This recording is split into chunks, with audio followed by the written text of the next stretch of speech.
Russia recently introduced a very impressive hypersonic weapon called Oreshnik. So far, it has only been used twice, very effectively and very impressively.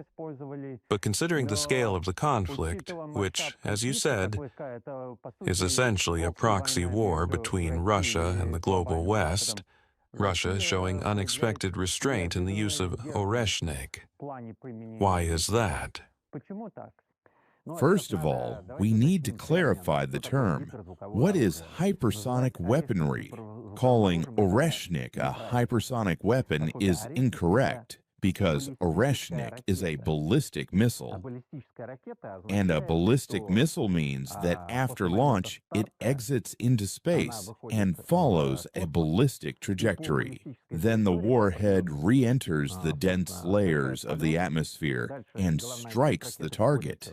That is the operating principle of a ballistic missile. A ballistic missile can be short range, medium range, or intercontinental.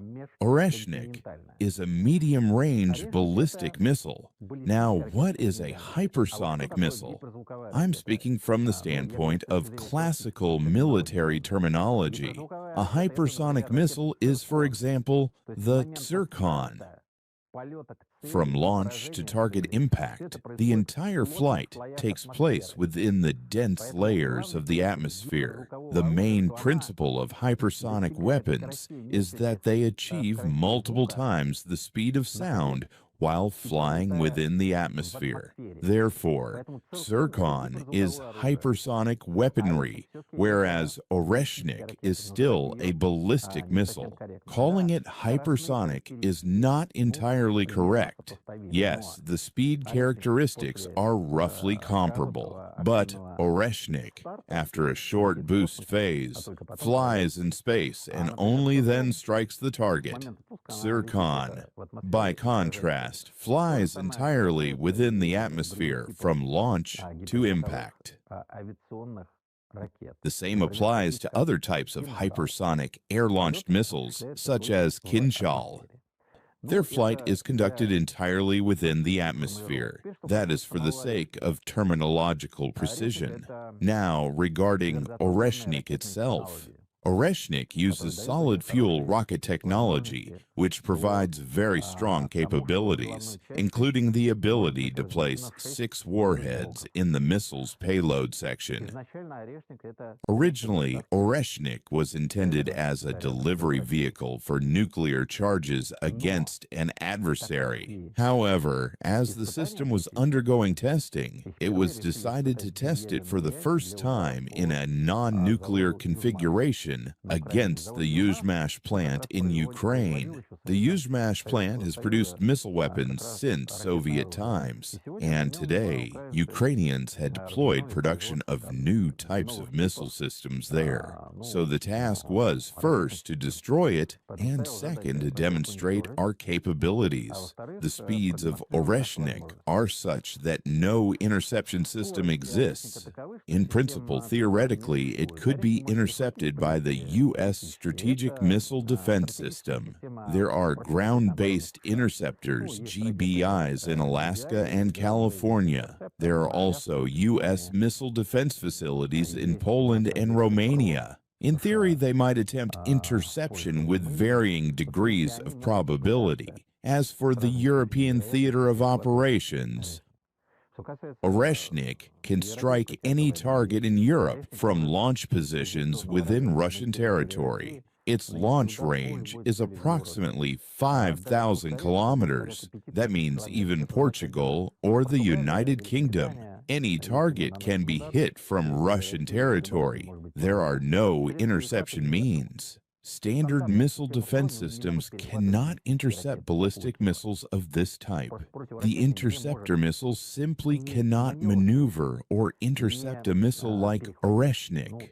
In fact, what is intercepted is not the missile itself, but the warheads. After separation and entry onto the ballistic trajectory, over Europe, in space, the 6 warheads separate, and each individually strikes its target. The speeds are such, as I said, that no European or American air defense system can intercept them. Therefore, it is an absolute weapon, at least for the next 20 years. Destruction is carried out through kinetic impact. The nuclear warhead is removed and replaced with a mass-dimensional mock-up.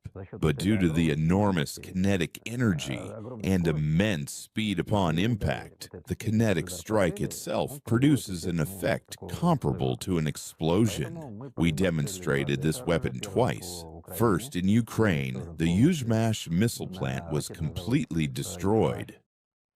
The second strike was carried out in western Ukraine against the Lvov aircraft repair plant. This is a military facility where production of drones for the Ukrainian armed forces had been deployed. It was also a message. About 70 kilometers from the Polish border, a military political signal to Europe. So it is a good weapon. What makes it good? As I said, it is invulnerable. There are no interception means. It is sufficiently accurate. Its standard mission is to carry nuclear warheads. Therefore, in the event of war, there could be demonstration strikes. For example, against the factory producing Taurus cruise missiles in Germany. As soon as Merz ships the first batch of such missiles to Ukraine, I believe Russia would have the right to carry out a retaliatory strike against the Taurus production facility in Germany, with Oreshnik in conventional configuration, completely destroying the production. 6 warheads would reduce the entire plant to rubble, especially considering that Taurus missiles would be launched by Bundeswehr personnel, who would input the flight mission, program, and conduct the launch. Ukrainians cannot do this themselves.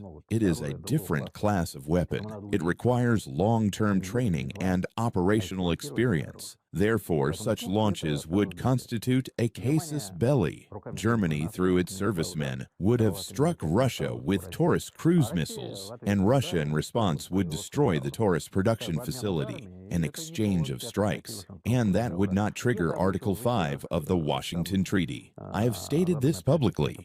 Western media have published it, and I am not merely expressing my own expert opinions.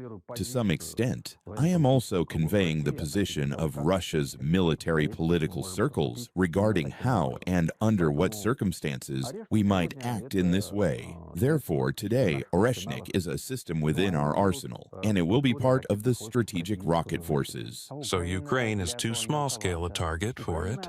Ukraine was suitable for the first and second demonstration strikes, but this is primarily a weapon for nuclear war, 150 kilotons per warhead in TNT equivalent. And of course, it is meant for solving military tasks. In the event that aggression is imposed on us by NATO, we could respond and counter that aggression only by relying on nuclear weapons, because NATO collectively surpasses us by 4.5 times in overall military potential and manpower. Therefore, it would immediately mean a transition to the nuclear stage of the conflict as Russia's response